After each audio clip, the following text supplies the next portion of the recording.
Hello everyone, मैं मीनाक्षी बजाज एक बार फिर आप सबका वेलकम करती हूँ आपके अपने ही चैनल पर। आज हम डिस्कस करने वाले हैं लीडरशिप स्टाइल्स। ये पार्ट 2 है। पार्ट 1 हम ऑलरेडी डिस्कस कर चुके हैं, जिसमें हमने ऑटोक्रेटिक स्टाइल को सीखा, वो भी एग्जाम्पल्स के साथ। उसका लिंक मैंने डिस्क्रिप्शन बॉक्स में प्रोवाइड कर दिया है। आने वाले टाइम में आपको 2 और लेक्चर्स मिलेंगे लीडरशिप स्टाइल के ऊपर। आज के लेक्चर में कई सारी एग्जाम्पल्स हैं जिससे टॉपिक इंटरेस्टिंग लगेगा।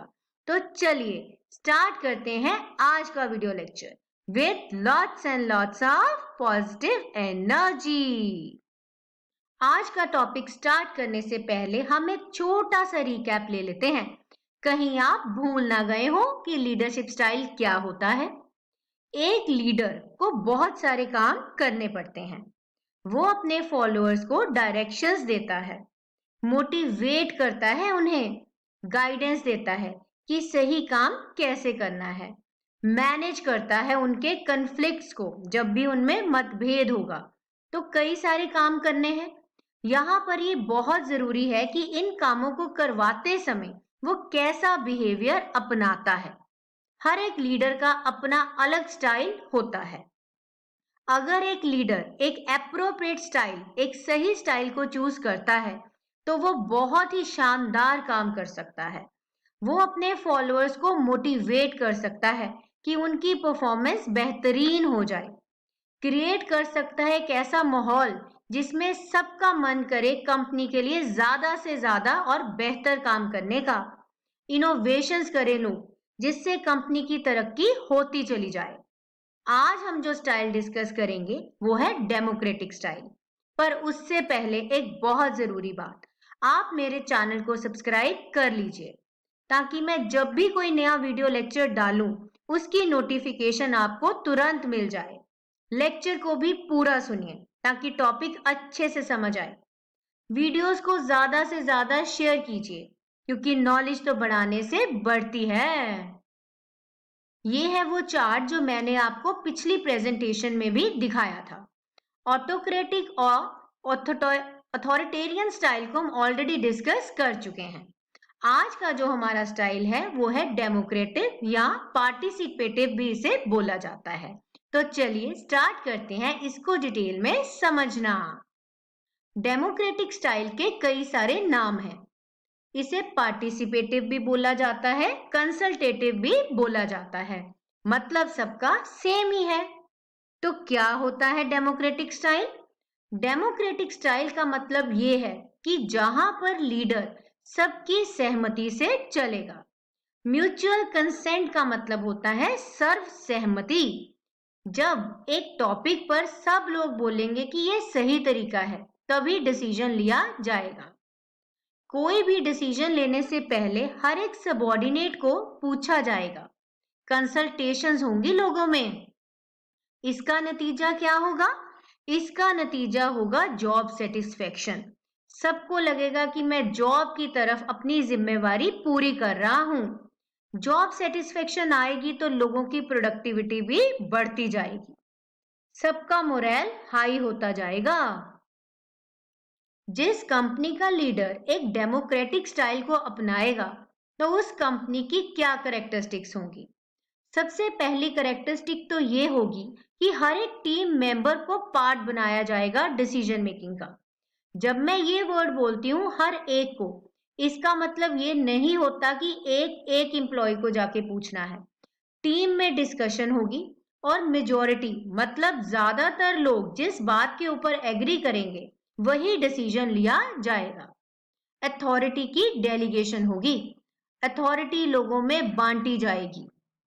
डिसेंट्रलाइजेशन होगी।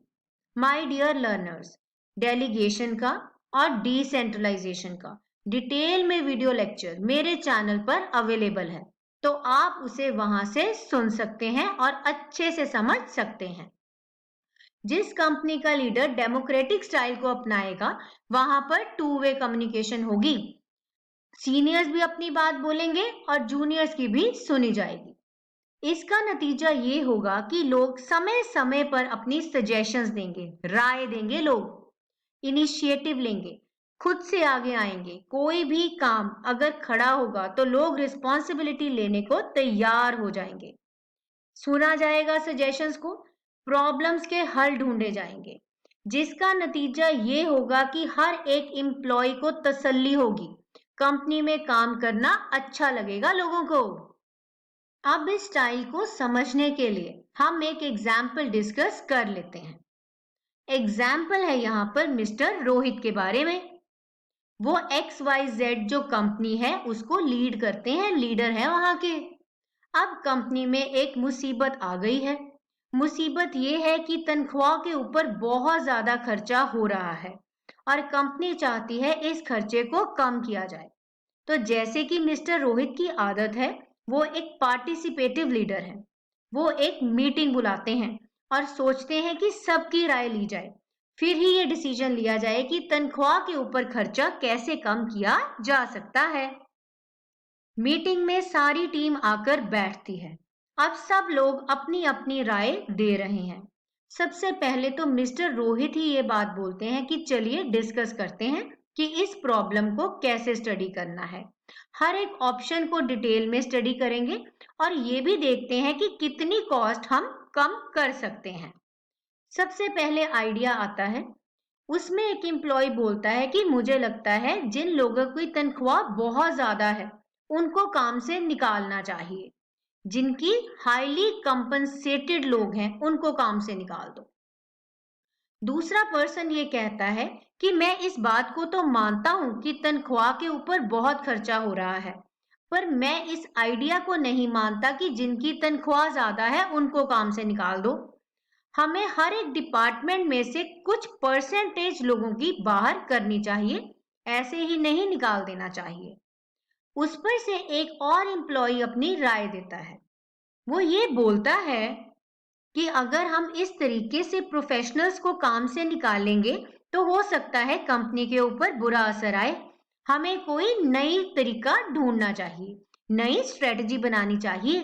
लेबर कॉस्ट को कम करने के और भी बहुत तरीके हैं। कोई नया तरीका सोचते हैं जिससे कॉस्ट भी कम हो जाए और लोगों की जॉब भी ना जाए।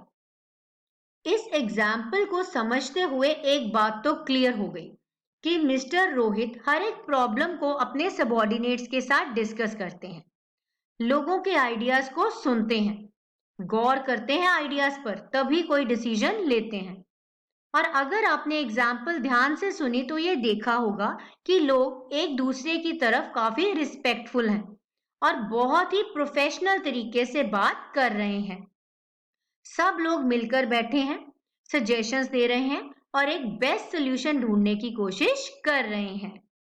तो इस एग्जाम्पल से हमें ये क्लियर हुआ कि जिस भी कंपनी का लीडर डेमोक्रेटिक होगा वहां पर बड़ी से बड़ी प्रॉब्लम का हल निकाला जा पाएगा, क्योंकि सब लोग अपने अपने आइडियाज देंगे। तो ये एक बहुत ही अच्छा स्टाइल है जिससे लोग अपना कंट्रीब्यूशन दे सकते हैं।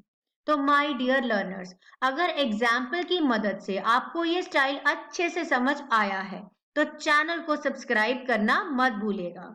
लाइक भी अभी कर दीजिए और शेयर्स तो करिए ही करिए। अब बारी आई एडवांटेजेस की। केस स्टडी को ध्यान में रखते हुए इसकी एडवांटेजेस सोचिए। सबसे पहली एडवांटेज तो ये है कि हर एक एम्प्लॉय कंपनी की तरफ लॉयल है, वफादार है। लोगों का मोटिवेशन लेवल भी हाई था। सब लोग अपने अपने आइडियाज दे रहे थे कि कंपनी मुसीबत से किसी तरीके से बाहर आ जाए। कंट्रीब्यूट कर रहे थे सब लोग। आइडिया देने से पहले हिचकिचाहट नहीं थी लोगों के मन में। रूल्स को मान रहे थे। सबने ये माना कि कॉस्ट ज्यादा है, इसको कम करना जरूरी है। इसके अलावा इस कंपनी में टर्नओवर कम होगी, लोग काम छोड़कर नहीं जाना चाहेंगे, एब्सेंट भी नहीं होंगे। काम की तरफ एटीट्यूड पॉजिटिव होगा। जब भी कोई बदलाव लाना होगा तो कंपनी में लोग उस बदलाव के लिए तैयार होंगे। डिसीजंस की क्वालिटी भी बेहतर होती जाएगी, क्योंकि हर एक इंसान क्रिएटिव है, अपने आइडियाज देना चाहता है। तो ऐसी कंपनी की तरक्की जरूर होती है। इस स्टाइल की कुछ डिसएडवांटेज भी हैं, कमियां भी हैं। सबसे पहली कमी तो ये है कि जब ज्यादातर लोग इकट्ठे बैठेंगे सबकी राय अलग अलग होगी और किसी भी सहमति पर आने में बहुत समय लगेगा। मतलब डिसीजन मेकिंग डिले होती जाएगी, लेट होती जाएगी। और कभी कभी ये भी देखा गया है कि रिजल्ट के ऊपर पहुंचा ही नहीं जाता, लोगों में सहमति हो ही नहीं पाती। मोरल लोगों का कम भी हो सकता है, क्योंकि जिसके आइडिया को लीडर ने पसंद नहीं किया, वो ये सोच सकता है कि मैं आइडिया क्यों दूं, लीडर तो मेरी बात मानता ही नहीं है। इसी कारण से कभी-कभी जो प्रोजेक्ट हैं वो पूरे ही नहीं हो पाते, बीच में ही इनकम्प्लीट रह जाते हैं। इसके साथ ही हमारा ये स्टाइल कंप्लीट हुआ, और इस स्टाइल का कंक्लूजन यही है कि ये एक अच्छा और इफेक्टिव स्टाइल है। इस स्टाइल को ऑटोक्रेटिक स्टाइल से बेहतर माना गया है, पर इसकी कुछ कमियां भी हैं।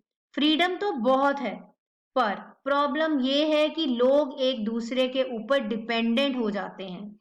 जब तक सहमति नहीं होती, डिसीजन नहीं लिया जाता, जिस कारण से कंपनी की कॉस्ट बढ़ती जाती है।